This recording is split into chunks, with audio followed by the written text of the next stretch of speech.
ही नहीं सकते उसको।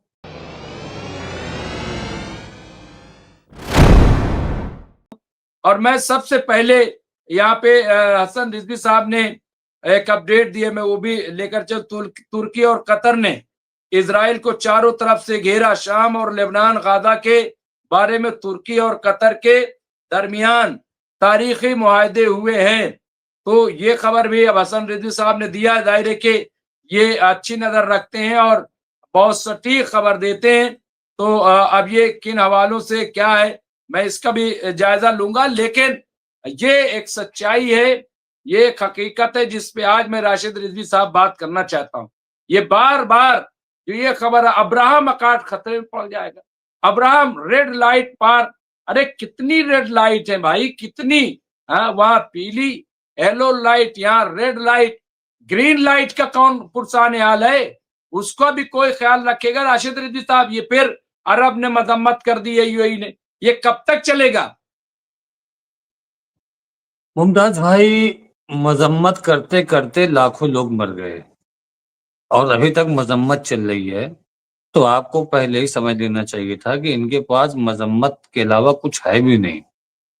रही बात अब्राहम अकॉर्ड की, चलिए मान लीजिए अगर अब्राहम अकॉर्ड ना होता तो कौन सा तीर ये मार लेते, तब कौन सा तीर मार लेते अगर इनके पास अब्राहम अकॉर्ड नहीं होता। आज उसको धमकी दे रहे हैं अब्राहम अकॉर्ड खतरे में पड़ जाएगा, अब्राहम अकॉर्ड खतरे में पड़ जाएगा।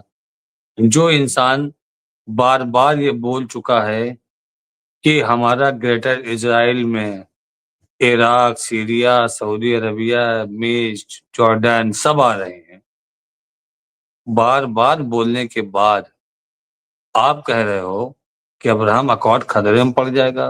अरे आपको अब्राहम अकॉर्ड की डील करना ही क्यों है ऐसे इंसान से जो आपको मारने की धमकी दे रहा है, आपको अपने झंडे तले रखने की डील दे रहा है कि तुम हमारे झंडे तले रहोगे, तो हमारे गुलाम नौकर बन के रहोगे। तो इनका ये, हम पहले ही आपसे बोल चुके हैं कि इनके बारे में बात करना अपना वक्त जाया करना है। ये खाली निंदा करते रहे, मजम्मत करते रहे, बेगुनाह लोग मरते रहे, बच्चों की लाशें बिखरती रहीं और ये मजम्मत करते रह गए। आज की डेट में सऊदी अरबिया के कितने ट्रक अंदर गए हैं माल लेकर के? जॉर्डन ने क्या कोई एक ट्रक भेजा है? जॉर्डन का बॉर्डर भी तो इसराइल से मिला हुआ है, वो भेज सकता था, वो भी नहीं भेज पा रहा है। एक राफा बॉर्डर है जो इजिप्ट से मिला हुआ है, मिस्र से, वहीं से सारी सप्लाई हो रही है। तो इनकी बात छोड़िए, असली मुद्दा ये है कि जिस तरीके से इन्होंने कल अपने पार्लियामेंट में ये कानून पास करवाया, बल्कि एक वोट ज्यादा पड़े, डोनाल्ड ट्रंप की पार्टी भी उसके खिलाफ वोटिंग हुई है, उसकी पार्टी ने भी इस मुद्दे के खिलाफ वोटिंग की है कि इन्होंने कहा वेस्ट बैंक पर हमको कब्जा करना है। मतलब वो आपने तो अपने लोगों को अंदर घुसा के पहले ही रखा हुआ है, जिसके बारे में आईसीजे बोल चुका है कि आपके अवैध सेटलर हैं, उनको वहां से हटना होगा। आईसीजे की बात तो वो मानता ही नहीं है। आईसीजे ने उसके खिलाफ वारंट भी निकाला। कल भी आईसीजे ने इनकी मजम्मत की है। कल कहा है कि ये जेनोसाइड है, किसी को राहत सामग्री रोकना भी एक जेनोसाइड है, ये कहा है, ये वॉर क्राइम है, ये कहा है आईसीजे ने। लेकिन इसके सेहत पर कोई असर नहीं, ये तो बस खाली गर्द लगी है शर्ट में, उसको झाड़ दिया, खत्म हो गया। इनके खिलाफ एक बयान जो कनाडा के प्राइम मिनिस्टर ने दिया था कि अगर डोनाल्ड ट्रंप आएंगे कनाडा तो हम गिरफ्तार कर लेंगे, ये हमारी हवाई सरहद से गुजरेंगे तो गिरफ्तार कर लेंगे। तो अमेरिका और इजराइल के दरमियानी रास्ते में कनाडा आता ही नहीं है, तुमको पता है कि वो ना इधर से जाएगा और ना हम इनको गिरफ्तार कर पाएंगे। तो उन्होंने में डायलॉग मार दिया, भले ही वो प्रेशर बनाया हो। इसी तरीके से मलोनी ने कहा था, इटली वाली, शुरू में जब वारंट इशू हुआ था, कि अगर हमारी हवाई एरिया से भी डोनाल्ड ट्रंप निकलते हैं तो हम उनको गिरफ्तार कर लेंगे, ये इटली ने कहा था। और वहां पर बारूद बरसाने के लिए बहुत बारूद दिए उन्होंने, बहुत बारूद दिए इटली ने। इटली में जो इतना जबरदस्त एहतजाज हुआ, लोग को पूरी इटली सड़क पे निकल आई, सरकार के खिलाफ नारेबाजी की, कुछ जगहों पर तशद्दुद हुए, आपके स्टेशन में आग लगा दी गई, गाड़ियां फूंक दी गई। वो सब यही सब चीज का रीजन था कि ये जम करके हथियार, गोला बारूद उनको दे रही थी मलोनी, और बयान भी दे रही हैं कि अगर डोनाल्ड ट्रंप हमारी सरहद के ऊपर से गुजरे तो हम उनको गिरफ्तार कर लेंगे। और जब फिलिस्तीन को स्वतंत्र राज्य का दर्जा देना हुआ तो बोलती हैं क्या हम कागज पे दे दें। अरे क्या भाई, तुमको नहीं दिखता है वहां पे लोग रह रहे हैं, वो उनकी जमीन थी। तुम्हारी उम्र इतनी हो चुकी है कि जब तुम 20 साल या 15 साल की थी तब का नक्शा उठा के देख लो क्या नक्शा था, आज का नक्शा क्या हो गया है। एक छोटी सी गाजा स्ट्रिप बची है जिसको कब्जा करना चाह रहा है नेतन्याहू। अब उसने हल्ला बोल कर दिया कि हम वेस्ट बैंक को भी कब्जा करेंगे, जबकि ये नामुमकिन बात है। वेस्ट बैंक को कब्जा करना एक नामुमकिन बात है, मुंगेरी लाल के हसीन सपने हैं। और जहां पर बात वेस्ट बैंक की आएगी तो आप इतना जरूर देख लेना कि ये हमारे अरब की 56 बहनें खामोश रहेंगी, कोई कुछ बोलेगा नहीं, लेकिन ईरान जरूर अटैक करेगा इनके ऊपर। ईरान फिलिस्तीन में इनको घुसने ही नहीं देगा, इनको वेस्ट बैंक में घुसने ही नहीं देगा ईरान। ईरान अटैक करेगा। और जब से सीज फायर हुआ है, रेगुलर हम आप अपडेट करते रहते हैं कि जैसे 2 दिन पहले पुरानी खबर थी कि वहां की हिल गर्ल के ग्रुप है टिकटॉक पर, इजरायली लड़कियों का, वो किस तरीके से उनके जैतून के फल तोड़ रही हैं, फिलिस्तीनियों के बागों के, उनके खेत में गाड़ियां घुसा के ले जा रही हैं, कार घुसा के ले जा रही हैं, जीप टाइप की गाड़ी थी, घुसा के ले गई, फिर वीडियो बना के डाल रही हैं, सोशल मीडिया पे हंस रही हैं, डांस कर रही हैं। कल आपके यहाँ से एक न्यूज आई थी कि वेस्ट बैंक के जो किसान हैं वो अपने बागात से जैतून का फल तोड़ना चाहते हैं, ये लोग तोड़ने नहीं दे रहे हैं, उसको रोक लगा के रखी हुई है। तो ये उकसाने की राजनीति है। जो नेतन्याहू हर फ्रंट से खेल रहा है। अगर आपको लगता है कि नहीं खेल रहा है तो गलतफहमी है। वो हर फ्रंट से खेल रहा है और कहीं ना कहीं से इंतजार कर रहा है कि हमारे साथ वॉर शुरू हो जाए। आज भी आप देखिए, आज शाम को लेबनान पर कितना भयानक अटैक किया उसने।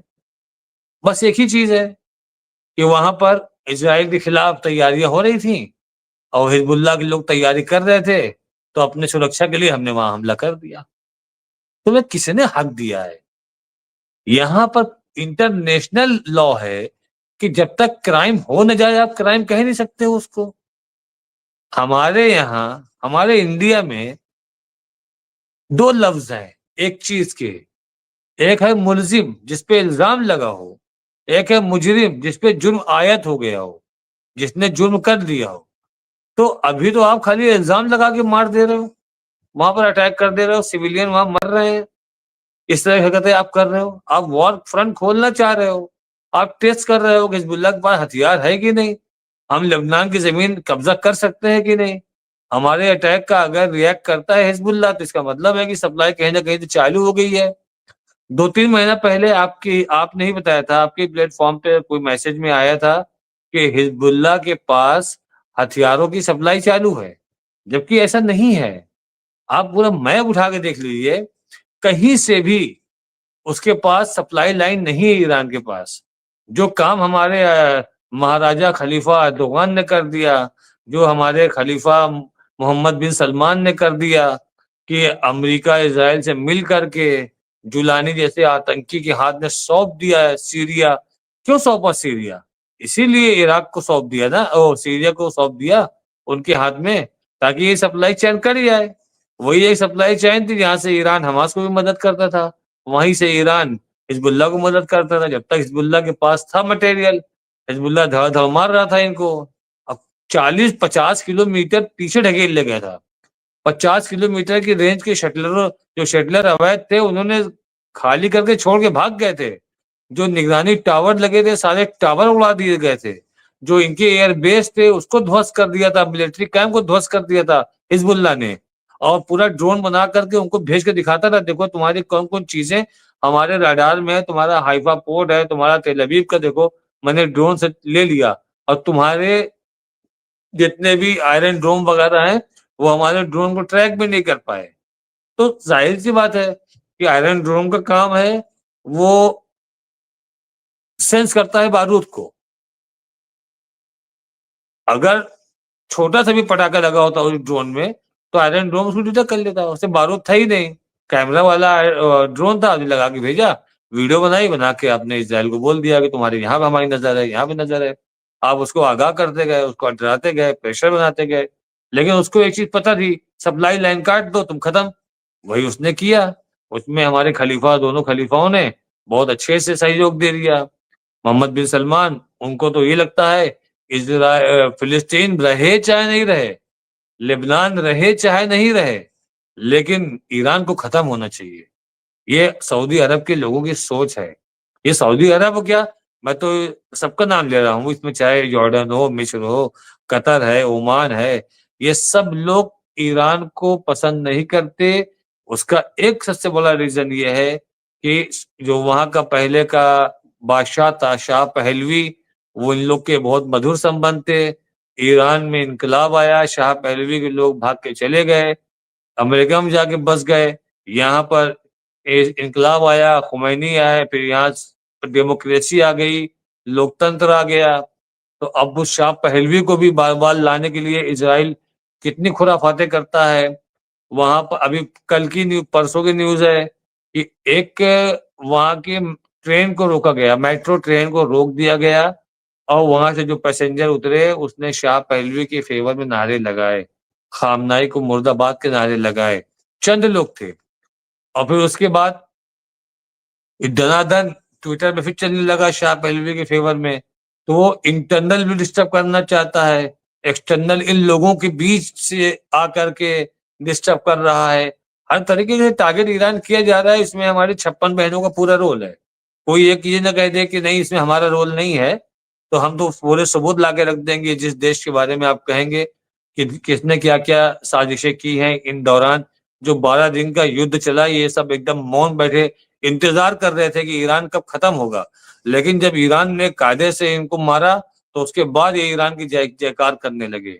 एमबीएस ने कहा कि ईरान वाकई सुपर पावर है मिडिल ईस्ट का। तो ये कहने का मतलब क्या है कि मतलब हम तुम्हारे खिलाफ नहीं है। जब देखा कि इसने इजराइल की धज्जियां उड़ा दी तो तुम तो आधा सरेंडर कर गए, लेकिन तुम्हारी शातिराना चाल फिर भी चलती रही।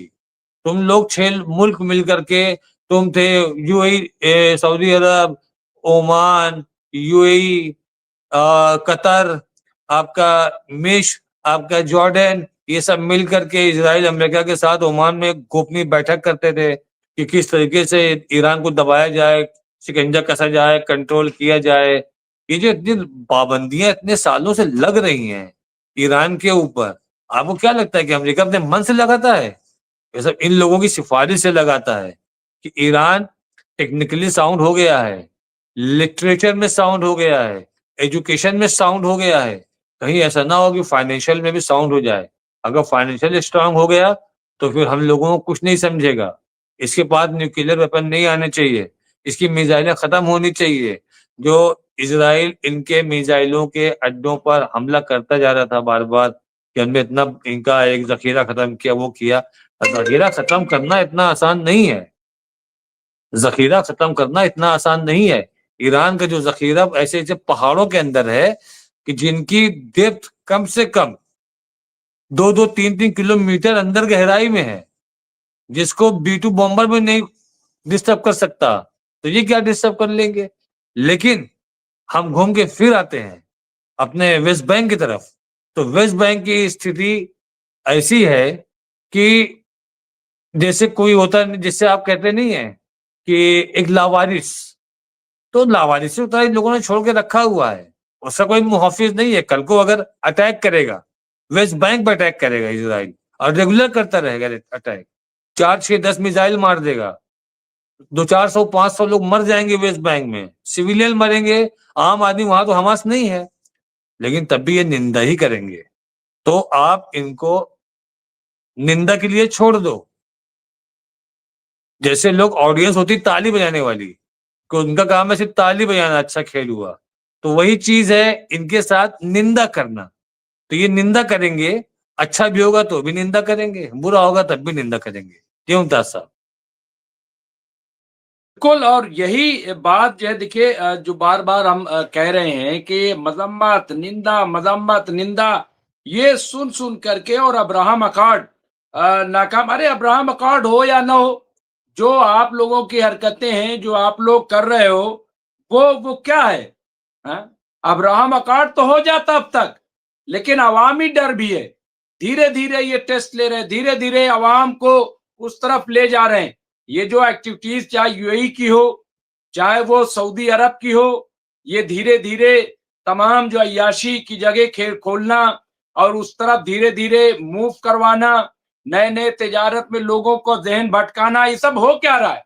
ये सब उसके लिए माहौल साजगार किया जा रहा है, क्योंकि इंसान जितना ऐशो आराम में आ जाता है, उतना मुखालफत से डरने लगता है कि भाई हमारी जिंदगी बढ़िया चल रही है, क्या जरूरत है बोलने की, क्या जरूरत है आवाज उठाने की?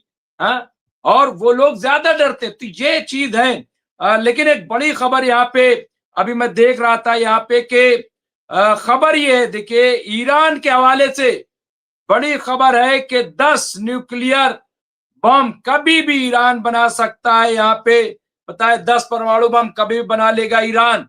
यूरेनियम को लेकर तेहरान से आई डिटेल्ड रिपोर्ट, और यहाँ पे आप ये देखिए अंतरराष्ट्रीय परमाणु ऊर्जा एजेंसी IAEA के प्रमुख चीफ राफेल ग्रोसी ने कहा है कि ईरान के पास अभी लगभग 400 किलोग्राम 60% शुद्ध प्योर यूरेनियम है, जो न्यूक्लियर हथियार बनाने के लिए जरूरी मात्रा के करीब है। उन्होंने खबरदार किया है कि ईरान के खिलाफ बल प्रयोग की वापसी की आशंका है, यानी वहां पे ऐसा हो सकता है, ये बात कही जा रही है। अब आप ये देखिए कि यहाँ राफेल ग्रोसी ने मुतनब्बे किया है, खबरदार किया है कि अगर कूटनीतिक बातचीत नाकाम रही तो ईरान के खिलाफ बल प्रयोग की वापसी की आशंका है। ग्रोसी ने ये बातें जिनेवा सॉल्यूशंस नामक के गैर लाभकारी मीडिया संस्था को दिए इंटरव्यू में कही, जो जिनेवा में वाकई इंटरनेशनल इदारों की खबरों को कवर करता है। तो यहाँ पे आप ये देखिए, ये फिर ईरान को एक तरीके से खबरदार किया है, लेकिन ये ईरान जो है उसने साफ साफ कह दिया है, अभी कल ही जो आयतुल्लाह सैयद अली खामनाई साहब ने कहा है कि जो भी बयानबाजी डोनाल्ड ट्रंप करता है ये सिर्फ गुमराह करने वाली बात है, और हमारा कोई भी जो परमाणु न्यूक्लियर प्रोग्राम है वह एज इट इज जारी है, किसी तरीके से वो रुका नहीं है। हसन रिजवी साहब ने लिखा है कि अपने ही गिराते हैं नशेमंद पे बिजलियां, गाजा पर इतना बड़ा शब सितम होने के बावजूद भी 10 अरब देशों की जानिब से इजराइल को तस्लीम करने का भांडा फूटा है।